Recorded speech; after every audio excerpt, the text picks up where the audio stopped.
안녕하세요. 진심과 열정으로 방송하는 주식 유튜브 방송 노스입니다. 오늘은 제목을 하락장에서 미리 손절했다고 자랑하는 사람들에게 라고 정해봤습니다.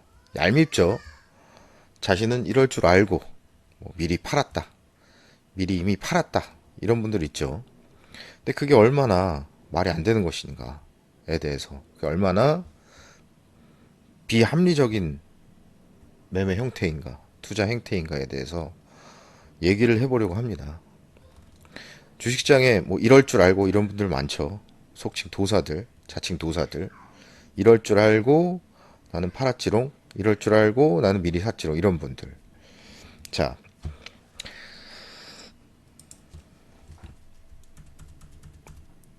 이런 분들은 어차피 최저점에서 또 못 삽니다. 이렇게 조심스러운 분들이 막 저점에서 공포가 그게 달했는데 어떻게 주식을 사겠습니까? 자, 주식은 자, 하락장에서 만약 하락장이 온다. 이렇게 뭐 기술적 반등 주고 떨어지고 주고 떨어지고 뭐 이런 식으로 가겠죠. 내려가겠죠. 자, 우리는 여기 이렇게 물려 있다고 칩시다. 다시 언젠가 이렇게 반등을 주겠죠. 조정 주고 반등 주고 조정 주고 반등 주고 여기서 들어옵니다. 다시.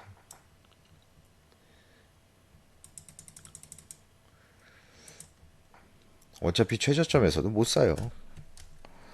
그 두 번째, 최저점인지는 모르겠지만 아무튼 저점에 손절을 했다 칩시다. 그럼 마음은 편하겠죠. 하지만 어차피 이 바닥에 주식시장에 있다면 주식 비중은 어느 정도 있어요. 이게 무슨 말씀이냐?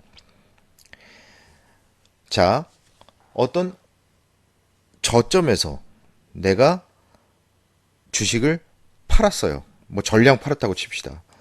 그러면 그 현금 그대로 남아 있는 것이죠. 나한테 주식은 없어요. 현금화가 돼버렸어요. 1,000만 원이 뭐 300만 원이 됐어. 그럼 나는 300만 원 그냥 남은 겁니다. 그런데 내가 지난 방송에서도 얘기했지만 그 주식을 팔고 다시는 주식 뭐 쳐다보지도 않고 나는 그런 거 안 한다. 그럼 그대로 300만 원 가지고서 뭐 다시 뭐 다른 내 본업에 열중하든 뭐 다른 일을 찾아보든 다시는 주식 안 하고 그 300만 원으로 다시 모아가는 겁니다. 300만 원이 뭐 적금을 들던지 뭐 저축을 열심히 해서 뭐 400만 원이 되고 500만 원이 되고. 하지만 내가 주식 시장에 계속 있다면 잔고의 움직임은 매일 있는 일이라는 그런 얘기죠. 그래서 시장 회복이 된다면 잔고는 다시 올라옵니다. 내가 주식을 다 팔아치고 현금화를 했어. 손해를 보고 현금화를 했습니다. 그러면 그 현금은 더 이상 불어날 여지는 없는 거죠. 하지만 나는 뭐 당분간은 힘들겠지만 다시 시장이 올라온다면 다시 내 잔고는 올라갑니다. 그래서 잔고는 유동적, 여기에 희망이 있다는 것이죠. 현금만 갖고 있는 사람보다. 뭐 현금을 가지고서 다시 저점에서 내가 그 매수를 한다? 뭐 저점 예측. 그거는 지금 그 기본 자세부터가 나는 고점과 저점을 예측할 수 있다라는 마인드를 가지고 들어가는 겁니다. 일단 내가 뭐 손절을 전량했다. 뭐 수익 실현 이미 다 했다. 이렇게 얘기한 사람들은 자기가 예측할 수 있다라고 자랑하고 싶어 하는 경향이 있습니다. 하지만 주식시장은 항상 겸손해야 되고 일단 그런 태도가 잘못됐다라고 볼 수가 있죠. 물론 자, 일부 현금화는 필요합니다. 근데 이거는, 자, 현금 비중을 마련하는 것은 시장이 계속 치고 올라간 상승장일 때도 마찬가지고 일부 현금은 있어야 되죠. 뭐 100% 나는 주식 비중이다.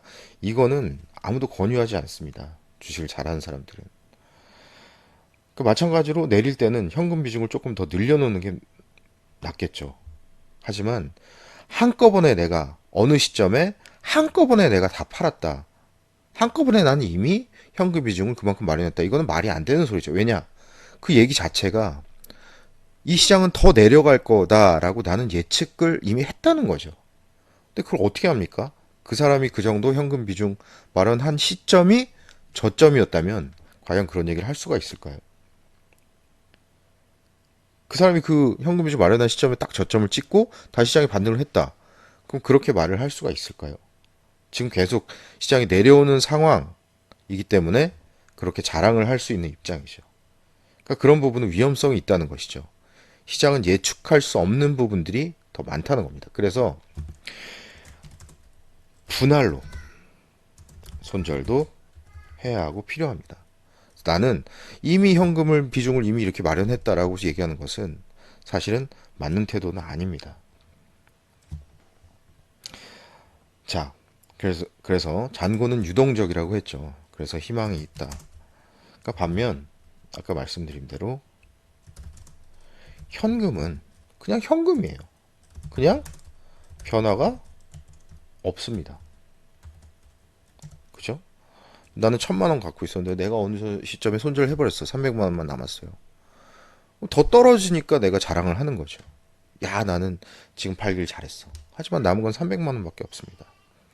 근데 만약 그 300만 원만 남고 손절한 시점이 만약 현금만 100% 마련했다면 그때가 저점이고 막 다시 오르면 반등을 하고 다음날 다다음날 팔았으면은 오히려 더 잔고가 올라와 있는 상태가 될 수도 있었다는 말이죠.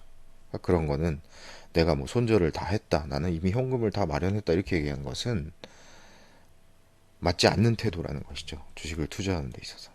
그 다음에 세 번째. 그리고 보면 주식 시장에 몸담고 있는 사람들은 주식이 없을 수가 없습니다. 현금 100% 이런 말은 말이 안 돼요.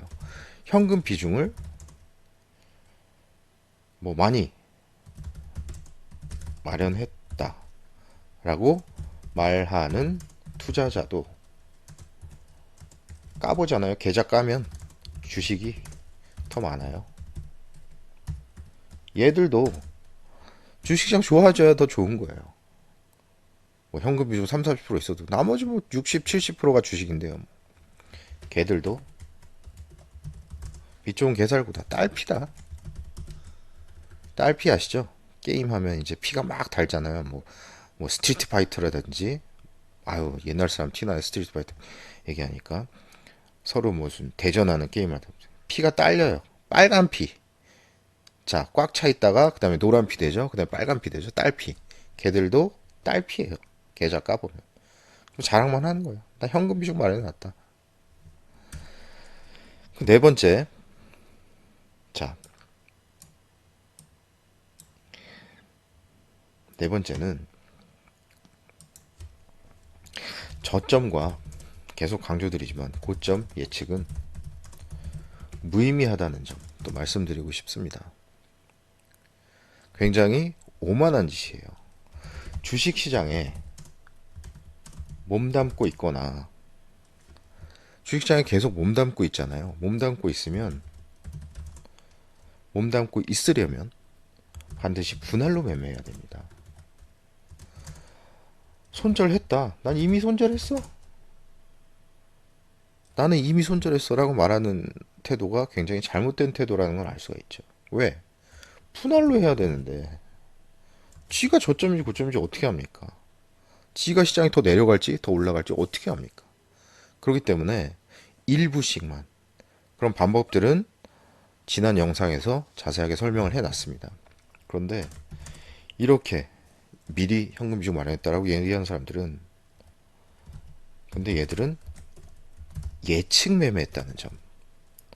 이번 순간은 맞았을 수도 있어요. 하지만 이런 것들이 습관이 돼버리면, 이게 체득화가 돼버리면 나중에 실수합니다.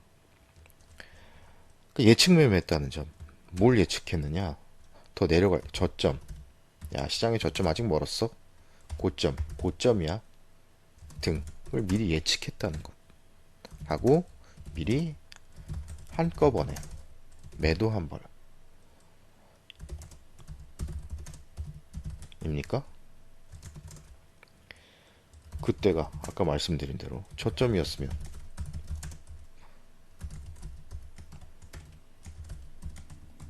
어쩌려고요. 자, 오늘은 지금 계속 장이 일주일 동안 안 좋았는데요. 뭐 요즘 장만 말씀드리는 게 아니라 나중에 뭐 지금이 오늘이 2021년 8월 21일인데 1년 있다가 이 영상을 보는 분들도 하락장이 왔을 때 하락장에 맨날 막 내리고 막 너무 힘들어요, 멘탈이. 그런데 누가 어떤 사람은 방송에서 아니면 뭐 유튜브에서 나는 미리 손절 다 해놨지롱 자랑해요. 그게 얼마나 말이 안 되는 투자 자세인가. 또 그 자랑할 게 못 된다. 이런 얘기를 하기 위해서 이렇게 방송을 켜봤습니다. 아무튼 앞으로도 제가 주식시장에서 여러분들에게 좀 도움이 되는 그런 말씀 드리려고 노력하겠습니다. 오늘은 이만 방송 마치겠습니다. 감사합니다.